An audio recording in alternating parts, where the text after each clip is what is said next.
Hello and welcome to Cinema Chat. Thanks so much for joining me.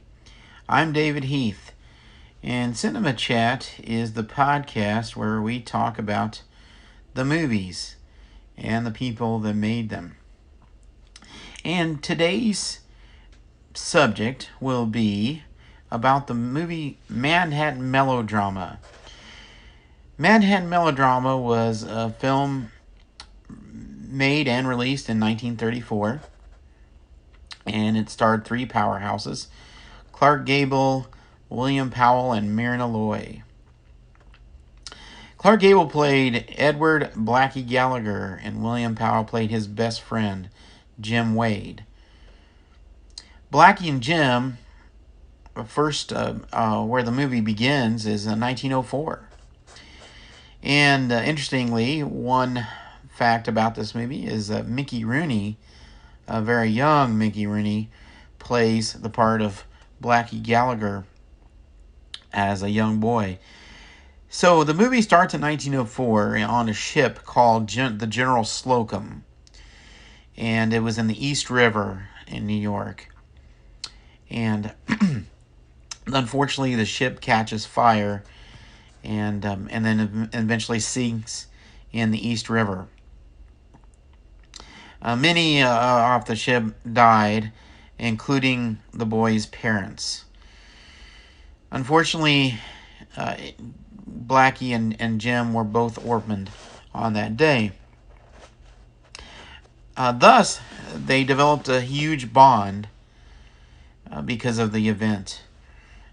Meanwhile, growing up, young Jimmy begins to study the law, while Blackie starts to learn the ways of gambling, and he eventually ends up running an illegal gambling operation in his apartment. And Eleanor is played by Myrna Loy, and she is the love interest of both characters at one point during the movie. Eleanor wants to live a simple life. And there's not very much simple about Blackie. However,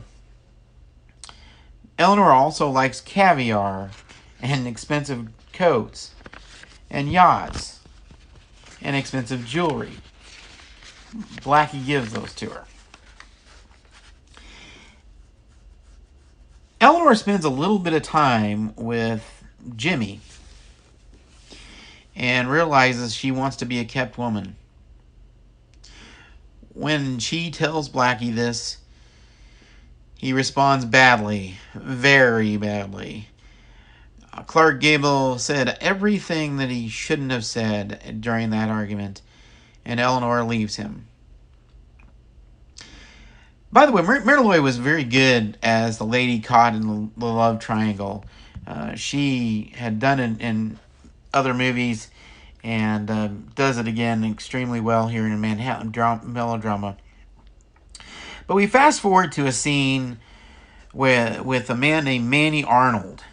And this is a man that owes Blackie money and refuses to pay a bill. When Clark Gable, Blackie, confronts him and says, "You've got the money, you can pay," the man refused. Blackie shoots and kills Manny Arnold. Now here comes the interesting part, is William Powell, again, his name is Jim in the movie, plays the district attorney. And upon hearing about the shooting, he tells Blackie that he's ready to prosecute anybody that steps out of line. Blackie responds, and the way Clark Gable can only he can say it, as well you should. Can't quite pull that off. Well, the plot thickens. Jim marries Eleanor. Jim's good reputation lands him further. And matter of fact, he ends up all the way into the New York gubernatorial race. Jim's huge dilemma, though, is that he indeed did not vigorously pursue the Manny Arnold case. He found a bit of circumstantial evidence that would possibly make Clark Gable's character Blackie look innocent, and he decided to drop it right then and there with one piece of circumstantial evidence. But since he did not pursue this Manny Arnold case and the Manny Arnold murder, here was a man that was murdered, and the public mostly believes that Blackie was involved with it, which of course he was. Blackie ended up committing another murder. He kills a man named Snow. Snow was putting enormous amounts of pressure on Jim and made threats and said, "You're not going to win the governor's race because of the Manny Arnold case. You can just forget it." Well, it turned out to be a blackmail situation, and Blackie is a man that's involved with seedy things in business. Blackie, though, wants Jim to do what he needs to do. As we find out, Blackie loves his friend Jim more than he loves himself and even his own freedom. I won't spoil the end in the hopes that someone may watch it and see what it is that makes me cry every single time I see it. I will say that Blackie gets convicted and Jim ends up being governor. And I will say again that I cry at the ending each and every time. MGM in the 1930s was the biggest movie studio, and Clark Gable was by far its biggest star. He made a $2,000 a week salary, which was enormous at the time. He was the highest paid actor in Hollywood. Clark Gable's list of movies is very lengthy. He made a film that you may have heard of in 1939 with Vivien Leigh called Gone with the Wind. Maybe you've heard of it. He also starred with Greta Garbo, and they hated each other off the camera. And Joan Crawford, and they had known affairs with each other off the camera. He also starred with Barbara Stanwyck and the platinum blonde Jean Harlow, Mary Astor, Norma Shearer, Helen Hayes, Claudette Colbert, Loretta Young, Hedy Lamarr, Lana Turner, Ava Gardner, Deborah Kerr, Greer Garson, Jane Russell. This is a who's who list from the golden age of Hollywood for leading actresses. Clark Gable, sadly, also starred in The Misfits with Marilyn Monroe. And the reason why it's sad is because it was the last film for both of them. They both died soon after. He, of course, Clark Gable, starred with all those leading ladies, and of course with Myrna Loy in Manhattan Melodrama. He also starred in one movie with his wife, Carole Lombard.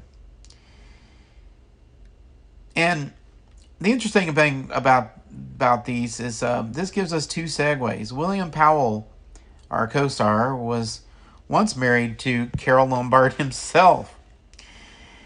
As fate would have it, Clark Gable married Lombard in 1939, and they were married until her tragic death in a plane crash in 1942. Clark Gable died in 1960. William Powell, our co-star, paired with Myrna Loy 14 times on the screen. They were a bit of a good mix, because William Powell usually played an uptight, stuffed shirt, buttoned up kind of fellow, and just wound up really tight. And while Myrna Loy always appeared to be more laid back, and William Powell might have been really smart, but Myrna Loy's characters always had common sense. William Powell starred in a few silent films. He starred with Loy later in The Great Ziegfeld, which won Best Picture in 1936. He earned 2 Best Actor nominations himself. He was he understood how to play a character, and he played different types of characters, but he also understood comedy, and he was able to pull off good timing. And in his personal life, William Powell was diagnosed with cancer in 1937. That same year, he was engaged to Jean Harlow. Sadly, she died suddenly before they had a chance to be married. Thankfully, William Powell beat cancer and lived until 1984, when he died at the age of 91.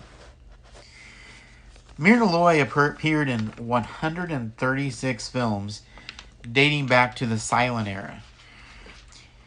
In her earlier films, Myrna Loy tended to play the femme fatale type role. Although she was a beautiful actress, she never played the dumb girl type, presumably because she had dark hair. Myrna Loy was upset about one thing about our film Manhattan Melodrama.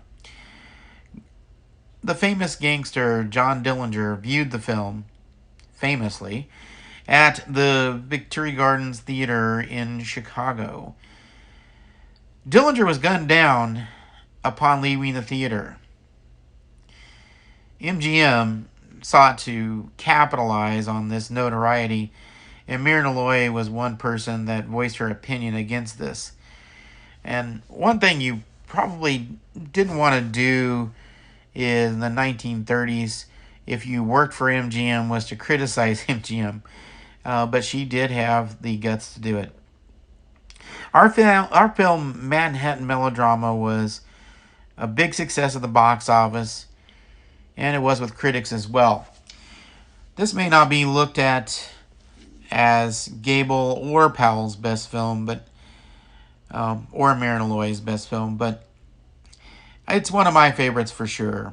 And it, like I said, it did do well at the box office, made good money, and scored well with the critics. That is going to be our podcast for today. I have enjoyed talking about Manhattan Melodrama, and I hope that you don't shed as many tears as I do every time I see it. And I've probably seen the movie in the neighborhood of 15 times. But anyway, if you have not seen it, please do it. And if you have not listened to my earlier podcasts, where we talked about the movies Silver Streak, and we talked about the movie Airplane from 1980, and we talked about Titanic from 1997, and Wedding Crashers from 2005. And then we talked about the silent movie era. And now we are in the 30s with Manhattan Melodrama. I will have a new podcast coming up soon, and I am still working on the website, and I hope you enjoyed this podcast as much as I enjoyed doing it.